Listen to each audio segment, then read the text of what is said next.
লাভের কথা বলবো। এক নাম্বার, আল্লাহ তাআলা বলেন, রে পৃথিবীর মানুষ,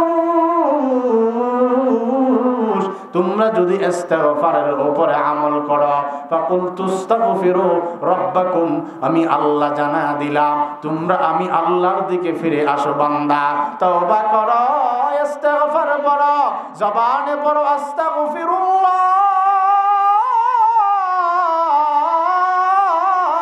এমন ভাবে যখন কোন গোলাম আল্লাহ তাআলার দরবারে কায়মান বাক্যে নতশির কইরা আল্লাহ তাআলার দরবারে তওবা করে, আল্লাহ তাআলার নবী বলে আরশে আজিমের মধ্যে একটা নূরের খুঁটি আছে, ওই নূরের খুঁটি থেকে আল্লাহর গোলামদের জন্য ক্ষমার ঘোষণা করে দেওয়া হয়।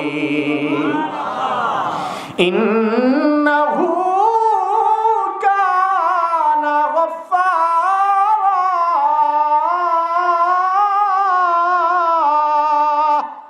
আল্লাহ তাআলা বলে, গোলাম কেনই বা আমি আল্লাহ তোমাদেরকে মাফ করব না? আমি আল্লাহ না এমন আল্লাহ? আমি আল্লাহরে চিনলা না রে বান্দা? আমি কেমন আল্লাহ? আল্লাহ তাআলা নিজেই নিজের পরিচয় বর্ণনা করেন কালামে মাজিদে, জায়গায় জায়গায় আল্লাহ তাআলা বর্ণনা করেন। এই আয়াতের মধ্যে আল্লাহ বলেন, ইন্নাহু কানা গফফারা, ও গোলাম তিনি হলেন এমন আল্লাহ যিনি অত্যন্ত ক্ষমাশীল আল্লাহ, ক্ষমা করাকে তিনি পছন্দ করেন। কেউ যদি আল্লাহ তাআলার দরবারে নত হয়, আল্লাহ তাআলা ওই বান্দাকে পছন্দ করে। আল্লাহ তাআলা বলে, গোলাম মানুষের কাছে যতবার যাইবি, মানুষের কাছে কোনো কিছু চাইলে মানুষ বেজার হয়, কিন্তু আমি আল্লাহ এমন কোন আল্লাহ না। আমি আল্লাহ হইলাম এমন একজন আল্লাহ, ইন্নাহু কানা তাওয়াবার রহিমা, ইন্নাহু কানা গফফারা, ইন্নাহু গফুরুর রহিম। সব আয়াতের মূল কথা হলো ক্ষমা করাকে পছন্দ করেন আল্লাহ। কেউ ক্ষমা চাইলে আল্লাহ তাআলা ওই বান্দার উপরে খুশি হয়ে যায়, ক্ষমা না চাইলে আল্লাহ তাআলা বেজার হয়। এই জন্য আল্লাহ তাআলা বলে, বান্দা আমি আল্লাহর ছেলে নাই, মেয়ে নাই, লাম ইয়ালিদ ওয়া লাম ইউলাদ ওয়া লাম ইয়াকুল লাহু কুফুয়ান আহাদ। আমারে কেউ জন্ম দেয় নাই, আমি আল্লাহ কাউকে জন্ম দেয় নাই। ও বান্দা আমি কাহারও থেকে জন্মগ্রহণ করি নাই, এবং আমি আল্লাহ তাআলাও কাউকে জন্ম দেব না। সুবহানাহু আইয়াকুনা লাহু ওয়ালাদ, সন্তান জন্ম দেওয়া, জন্ম নেওয়া এটা আমি আল্লাহর কাজ নয়। এর থেকে আমি আল্লাহ পুত পবিত্র, আমার কেউ নাই, আমার ছেলেও নাই, আমার মেয়েও নাই রে বান্দা। কিন্তু কোন বান্দা কোন বান্দি যদি গুনাহ করার পর তওবার নিয়তে দুইটা হাত বাড়ায়, আল্লাহ তাআলা বলেন, ওয়াতুবু ইলাল্লাহি জামিআ, তোমরা সবাই আমি আল্লাহর কাছে তওবা করে ফিরে আসো। তওবা করো রে, তওবা করার এক নাম্বার ফায়দা, ওই ইস্তিগফারের এক নাম্বার ফায়দা আমার আল্লাহ তাআলা বলে, বান্দা ফাকুলতুস্তাগফিরু রাব্বাকুম ইন্নাহু কানা গফফারা, তুমি আল্লাহর কাছে ক্ষমা চাও। ক্ষমা কেমনে চাইবা? ইস্তিগফারের মাধ্যমে চাইবা। আস্তাগফিরুল্লাহ জবানে পড়েন না ভাই, আস্তাগফিরুল্লাহ। এই আমল যে করবে এক নাম্বার ফায়দা হলো আল্লাহ তাআলা ওই বান্দার জিন্দেগির গুনাহরে ক্ষমা করে দিবে। আমরা তো এখানে যারা আসছি সবাই ক্ষমা চাই, ঠিক না বেঠিক? জোরে বলে। কবরবাসীদের মাগফিরাতের জন্য ওসিলা হিসাবে আজকে সাদকায়ে জারিয়া হিসাবে আজকের এই মাহফিলে আয়োজন। এজন্য জিন্দা মুর্দা সবার জন্য দোয়া করা। এই দোয়াটা কিভাবে হবে? ইস্তিগফারের মাধ্যমে, ভাই ঠিক না বেঠিক বলে? ইস্তিগফারের এক নাম্বার ফায়দা খেয়াল রাখবেন, মূল বিষয় হলো ইস্তিগফার। দেখবেন বিষয় থেকে আমি যাব না, গেলেও আবার ঠিক জায়গায় আসবো ইনশাআল্লাহ। আমার ভাইজান খেয়াল করেন, আল্লাহ তাআলা বলেন, ফাকুলতুস্তাগফিরু রাব্বাকুম ইন্নাহু কানা গফফারা। ও বান্দা, ও বান্দি, ও যুবক, ও যুবতী, খেয়াল করো রে, ইস্তিগফারের মাধ্যমে আমি আল্লাহ কত ফায়দা তোমারে দিব, তুমি লাভবান হয়ে যাইবা। ইস্তিগফারের মাধ্যমে শুধু দুনিয়ায় লাভ হবে না, পরকালীন লাভের কোনো অভাব নাই। এক নাম্বার, আল্লাহ তাআলা বান্দার গুনাহ মাফ করে দিবে।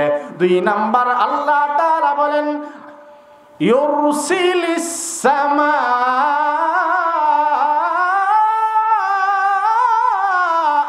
আলাইকুম মিদরারা।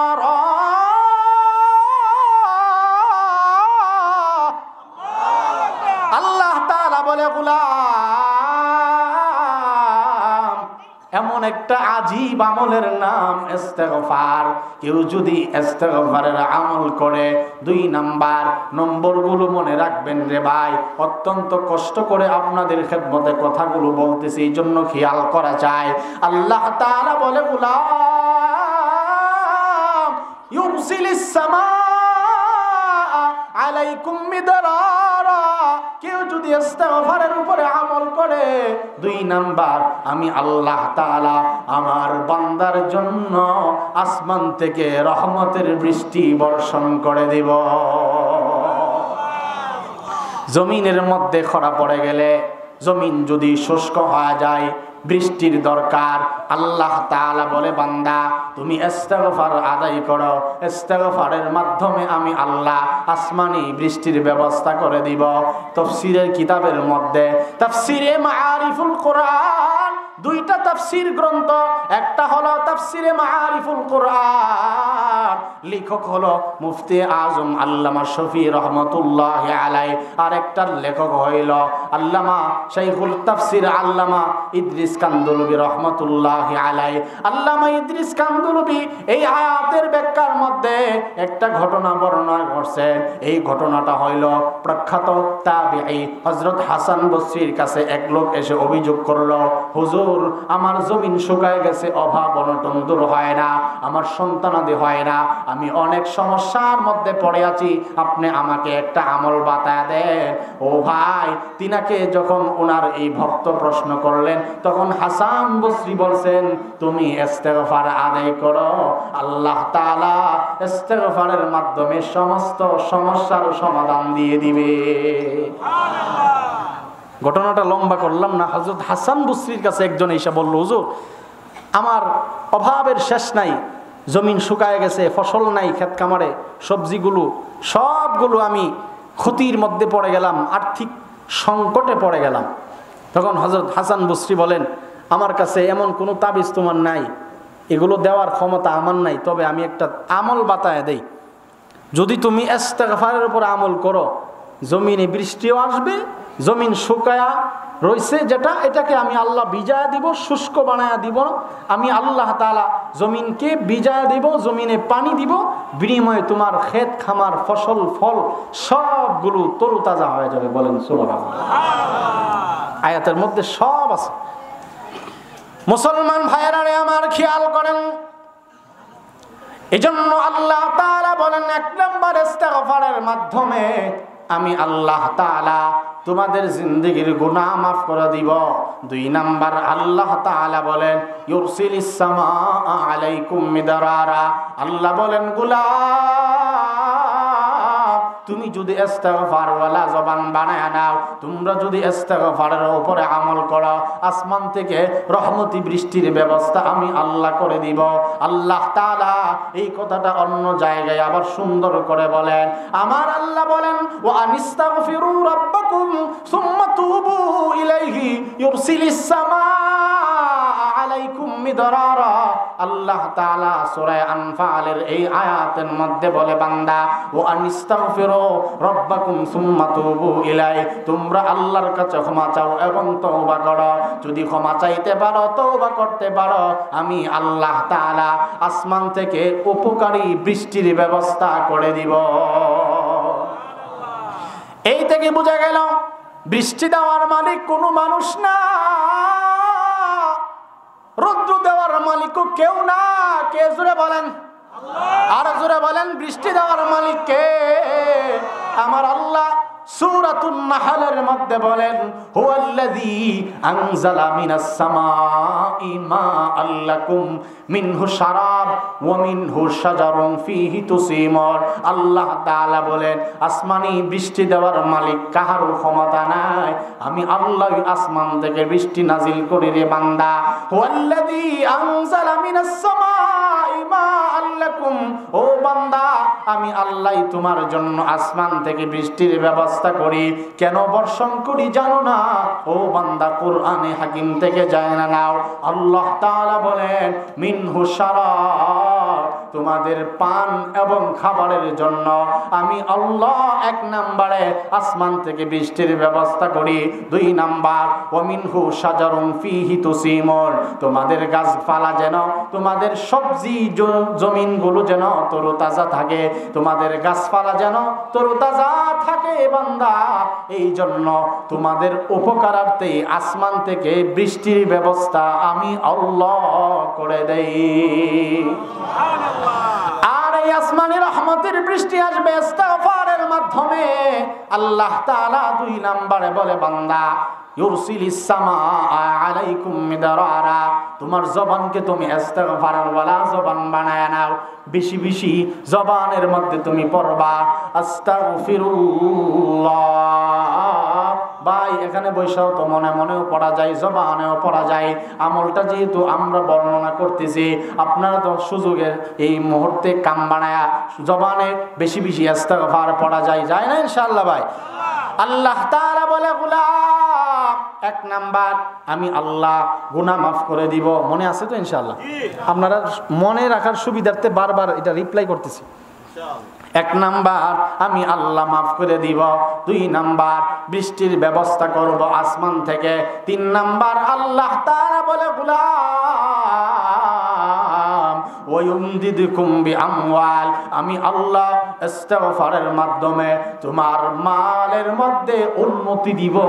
আর অথচ আল্লাহ তাআলা বলে, বান্দা তোমার মাল আমি আল্লাহ বাড়ায়া দিব, তোমার সম্পত্তি আমি আল্লাহ বাড়ায়া দিব। রে বান্দা, রিজিকের কষ্টে ভুগতেছ, তোমার খাবারের সংকট, তোমার চাকরি নাই, তোমার ব্যবসার মধ্যে লস এবং ক্ষতিগ্রস্তের কোনো শেষ নাই, তুমি পদে পদে তুমি লাঞ্ছিত হয়ে যাও, তোমার লসের শেষ নাই। ছেলেটা বিদেশে থাকে, চাকরি নাই, আকামা নাই, ছেলেটা বিদেশে থাকে, কোনো কাজ কর্ম নাই। ও ভাই, ও পর্দানিসীন আম্মা যান, সবার জন্যই আল্লাহ তাআলা বলতেছে, ওয়ায়ুমদিদকুম বিআমওয়াল, আমি আল্লাহ ইস্তিগফারের মাধ্যমে আমার আল্লাহ তাআলা বলেন, আমি আল্লাহ তোমার মাল বাড়ায়া দিব, মালের মধ্যে উন্নতি দিব, মালের মধ্যে বরকত দিব। রে বান্দা, তাহলে কালামে মাজিদ থেকে বুঝলাম, কেউ যদি ইস্তিগফারের উপর আমল করে আল্লাহ তাআলা তার মাল বাড়ায়া দিবে, তাকে ধনী বানায়া দিবে। তাহলে এখান থেকেও বুঝলাম ধনী হওয়ার আমল হইল আস্তাগফিরুল্লাহ। জোরে বলেন ঠিক না বেটি? আমার ভাইজান, এইজন্য নবীজি বলেন, তুমি অভাবে পড়ে আছো গোলাম, ও উম্মত তোমরা যদি কেউ অভাবে থাকো, আমাদের মধ্যে অভাব আছে না নাই? আর জোরে বলেন, অভাব আছে না নাই? অভাব হইল দুই ধরনের, আমি আমার ভাষায় বলি, অভাব হইল দুই ধরনের। একটা অভাব হইল কাহারও কিছু না থাইকা অভাব, আর একটা হলো সব কিছু আছে তারপরও অভাবের শেষ নাই, এমন খাদ্যতা আমাদের মাঝে আছে না নাই? এই জন্য আমার নবী হাদিসের মধ্যে বলেন, মান ক্বারা সূরাতাল ওয়াকিআ ফি কুল্লি লাইলাতিন লাম তুসিবহু ফাকাতুন আবাদা, আও কামা ক্বালা আলাইহিস সালাতু ওয়াস সালাম। আমার নবী বলেন, উম্মত, কেউ যদি রাত্রের বেলায় খেয়াল করেন, কেউ যদি মাগরিবের পরে অথবা রাত্রের বেলায় সূরা ওয়াকিআর উপরে আমল করে, সূরা ওয়াকিআ অপর নাম হলো সূরাতুল গিনা। আমার ভাইজান, আমার নবী বলেন, কেউ যদি ইযা ওয়াকাতিল ওয়াকিআ লাইসা লিওয়াকাতিহা কাযিবা খাফিদাতুর রাফিআ ইযা রুজ্জাতিল আরদু রাজ্জা ওয়া বুসাতিল জিবালু বাসসা ফাকানাত হাবাআম মুনবাসা, ও وكنتم أزواجا ثلاثا فأصحاب الميمنة ما أصحاب الميمنة وأصحاب المشأمة ما أصحاب المشأمة والسابقون السابقون أولئك المقربون في جنات النعيم ثلة من الأولين وقليل من الآخرين আল্লাহ নবী বলেন এই সূরা ওয়াকিআর উপরে যদি কেউ আমল করে, কেউ যদি রাত্রের বেলায় এই সূরাটার উপরে আমল করে অথবা তেলাওয়াত করে, লাম তুসিবুহু ফাকাতুন আবাদা, কোনো অভাব অনটন ওই উম্মতকে জিন্দেগিতেও স্পর্শ করবে না। বলেন সুবহানাল্লাহ। কারণ আমার নবী বলেন সূরাতুল ওয়াকিআর অন্য একটা নাম আছে সূরাতুল গিনা। গিনা মানে হলো ধনী। কেউ যদি এই ধনী নামক সূরাটা পড়ে, আমার নবী বলেন ওই উম্মতকে আল্লাহ তাআলা কখনো গরিব রাখবেন না।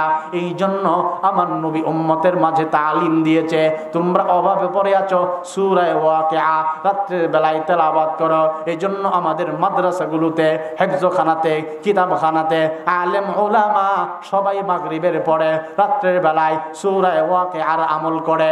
আমার ভাইজান খেয়াল করেন, সাহাবায়ে কেরামের রিওয়ায়াত আছে, হযরত উসমান, হযরত আব্দুল্লাহ ইবনে মাসউদ রাদিয়াল্লাহু আনহুমা, রিওয়ায়াতের মধ্যে আছে হযরত আব্দুল্লাহ ইবনে মাসউদ রাদিয়াল্লাহু তাআলা আনহু, উনি যখন সাকারাতের সময় চলে আসলো, মৃত্যুর আগ মুহূর্তে ওনার মেয়েদেরকে বলছে, আমি তোমাদের জন্য কিছুই রেখে যাচ্ছি না, আমি তোমাদের কাছে শেষ মুহূর্তে একটা ওয়াজ করতে চাই, একটা ওসিয়ত কইরা যাই, তোমরা সূরা ওয়াকিআর আমলটা ধরে রাখবা। সূরা ওয়াকিআর আমল আমি আব্বা হইয়া তোমাদেরকে দিয়ে গেলাম, তোমরা যদি সূরা ওয়াকিআর উপরে আমল করো, আমাদের ঘরে কখনো অভাব অনটন আসবে না। এজন্য ভাইয়ারা আমার পড়বেন তো ইনশাআল্লাহ সূরা ওয়াকিআ রাত্রি বেলায় পড়া, এশারের নামাজের পরে সূরাতুল মুলক পড়া। আল্লাহর নবী বলেন, অসুবিধা হইতেছে না তো, ইন্না সূরাতাম মিনাল কুরআনি সালাসুনা আয়া শাফাআত লিরাজুলিন হাত্তা গুফিরা লাহু ওয়া হিয়া তাবারাকাল্লাযী বিয়াদিহিল মুলক রাওয়াহুল বুখারী আলাইহির রাহমা। আমার ভাইজান, যেহেতু সূরা ওয়াকিআ